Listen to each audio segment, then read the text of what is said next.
readings. Okay, so an 11-year-old girl is healed of pleurisy and bronchitis due to prayer. A childless woman conceived after 13 years. A husband's business is saved from impending disaster. A husband returns to the faith. A deathbed recovery effected. So, ladies of the leisure class again.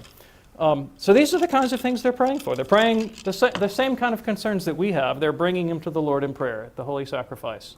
All right. So what happened as a result of this? Well, they obviously were speaking to a need, because within 50 years there were over 1 million members of the Confraternity in France, Germany, and America. Whoops, that's supposed to say Germany. All right. They obtained the approval of Pius IX. He said, we already have confraternities for all ages and all needs and all conditions in life, except for the mothers of families. Now, in this our age, it's precisely the family which is attacked by modern impiety. So Pope Pius IX gave his specific approbation, and then whoops, another typo. That's supposed to say Pope Leo XIII. So disregard that, not Pope Leo XII. Pope Leo XIII founded the American Arch Confraternity, to which he granted special indulgences. U.S. Foundation in 1880, St. Augustine's Church, Pittsburgh, PA. So, and I pulled that out of the Champlain Educator of 1903, believe it or not.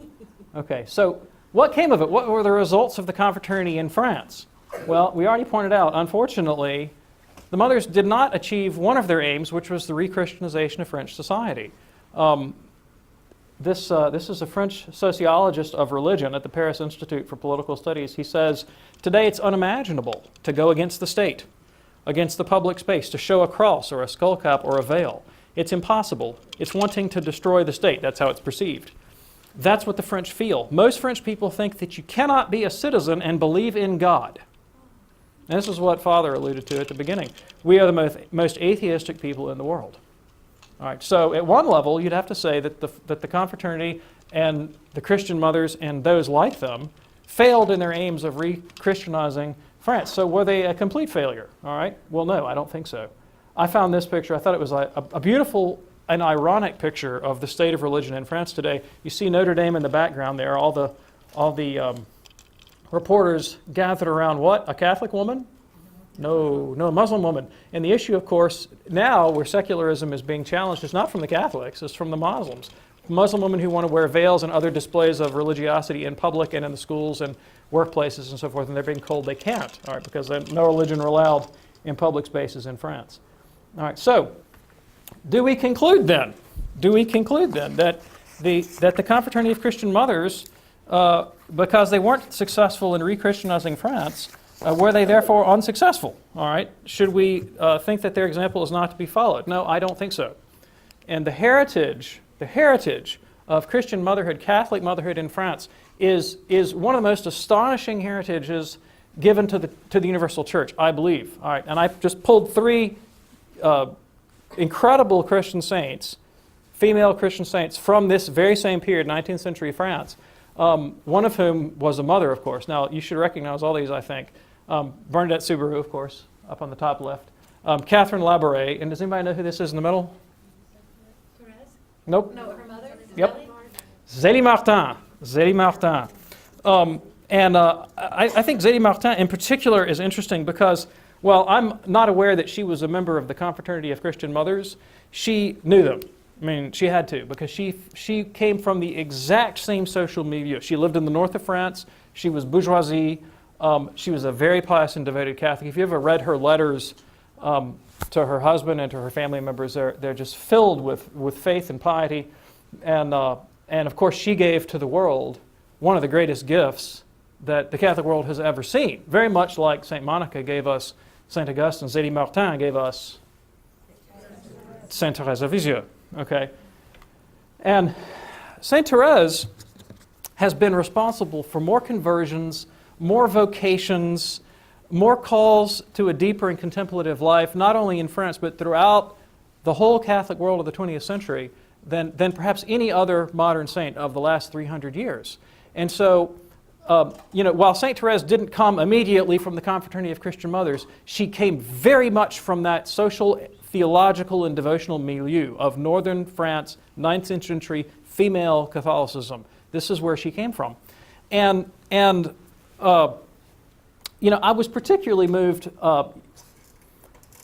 Thomas Merton, who some of you know, he started strong and finished weak, so I don't have an unqualified endorsement of Thomas Merton, but Merton's early work is very interesting, and he was deeply moved by Thérèse of Lisieux, and he was a bit on the left politically. He was sympathetic to socialism and various causes of that sort, and he had an absolute disdain for the French bourgeoisie. He couldn't stand that social class because of his own biases, all right? But when he discovered St. Thérèse, she just whacked him upside the head. And I love what he has to say about her. And he fell in love with Thérèse of Lisieux. And he says, the big present that was given to me that October, and he's writing 1948-ish now, that in the order of grace, was the discovery that the little flower really was a saint. Really was a saint. And not just a mute, pious little doll in the imaginations of a lot of sentimental old women.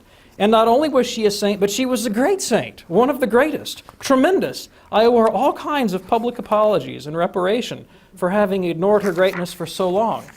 It could never be any surprise to me that saints should be found in the misery and sorrow and suffering of Haarlem, or in the leper colonies like Father Damien's Molokai, or in the slums of John Bosco's Turin, or on the roads of Umbria in the time of St. Francis, on in the hidden Cistercian abbeys of the 12th century of the Grande Chartreuse, or St. Jerome's cave with a lion guarding his library, or Simon's pillar. All this was obvious. These things were strong and mighty reactions in ages and situations that called for spectacular heroism. But what astonished me altogether was the appearance of a saint in the midst of all the stuffy, overplush, over-decorated, comfortable ugliness and mediocrity of the bourgeoisie. I got such a kick out of that. How many of you knew that Dorothy Day, who is nothing if not the epitome of socially conscious American Catholicism, Dorothy Day was powerfully attracted to St. Thérèse of Lisieux. She wrote a biography of Thérèse of Lisieux, in fact. And like Merton, she initially was kind of repulsed by Thérèse, but the more she thought about her and studied her and read her life, the more deeply and deeply she was moved by her. And in her biography of Thérèse, she says either the little flower is looked upon, perhaps because of her nickname, with sentimentality, or as one gets to know her better with dread.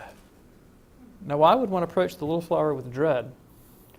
And I think it's because, and this is Day's analysis, that in the life of Thérèse of Lisieux, in her very soul was lived out this incredible battle, this conflict between these two ways of being human that were at war in France. And Thérèse experienced this interiorly and suffered profoundly this battle in her soul and won. And she had her dark night where she doubted the very existence of God.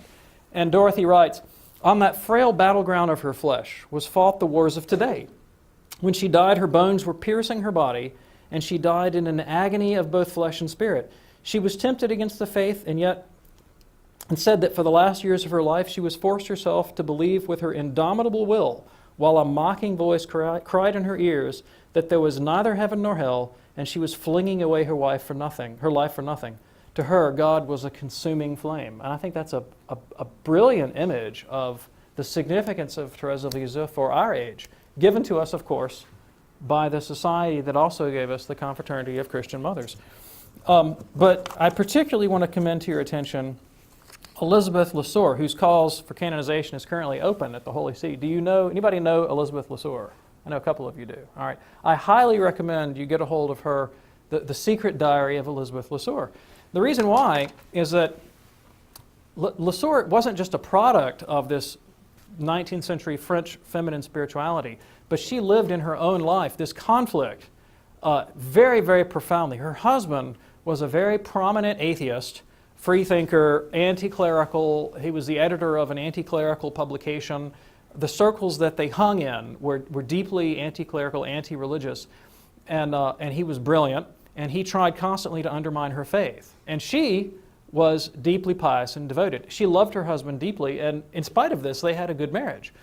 The interesting thing is, and why I'm so attracted to Elizabeth Lesueur, is that in her own life, she completely overturned all of the stereotypes of 19th century feminine spirituality. Their detractors saw the church as reactionary and narrow-minded and bigoted and intolerant and uneducated and ignorant and you name it. They were, throw out your slur. This is how they saw the church. And Elizabeth was the opposite. She was brilliantly intelligent, highly educated,